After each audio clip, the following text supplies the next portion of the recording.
حرام عليكم يا جماعه، فريق مطرود من اول 10 دقائق منه واحد، وربنا كرمنا وجبنا جون في اول 5 دقائق. عايزين ايه؟ انتوا بتستفيدوا ايه من حرق دم الجمهور؟ احنا تعبنا، صبرنا على فريرة ماتش واثنين وثلاثه ومفيش. الراجل ده خلص يا جماعه، الراجل ده شطب، الراجل ده يمشي، مجلس الاداره يمشيه، وفي لعيبه مش قد تيشيرت نادي الزمالك تمشي، وفي صفقات من اللي جت لعيبه ما تستاهلش اللي هي تلعب في الزمالك تمشي. احنا تعبنا، جمهور الزمالك تعب، احنا الجمهور الوحيد اللي بناخد بطوله يجي لنا ضغط ويجي لنا سكر ويجي لنا قلب بسبب اللعيبه ما عندهاش انتماء، لعيبه بقى لها 5 ماتشات ما فيش روح. ايه ده؟ احنا عرفنا وتعبنا يا جماعه. ايه يا زيزو؟ انت فاكر نفسك كريستيانو؟ دي منظر ضربه جزاء يا راجل. فكرتنا بكره السنغال، فكرتنا بكره السنغال اللي انت ضيعتها، برضو كان عشان خاطر المنتخب دمنا اتحرق. ايه يا عم الاستهتار اللي انت فيه ده؟ حس بجمهورك اللي بيجري وراك ويسافر وراك ويقعد متبهدل بالايام بره عشان يجروا وراكم ويشجعكم. حسوا بينا، انتوا لعيبه ما عندهاش روح، ما عندكمش ضمير، ما عندكمش مبدأ في الملعب،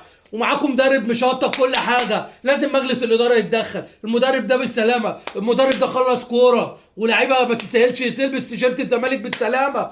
احنا تعبنا، كل مباراه كده حرق الدم. ضيعتوا مننا الكاس اهو، اللي احنا الحامل اللقب بتاعه، اللي احنا اللي واخدينه، وهتضيعوا مننا الدوري. احنا بقالنا سنتين بناخد الدوري، هتضيعوا مننا الدوري برضه. لعيبه مستهتره، لعيبه ما عندهاش ضمير.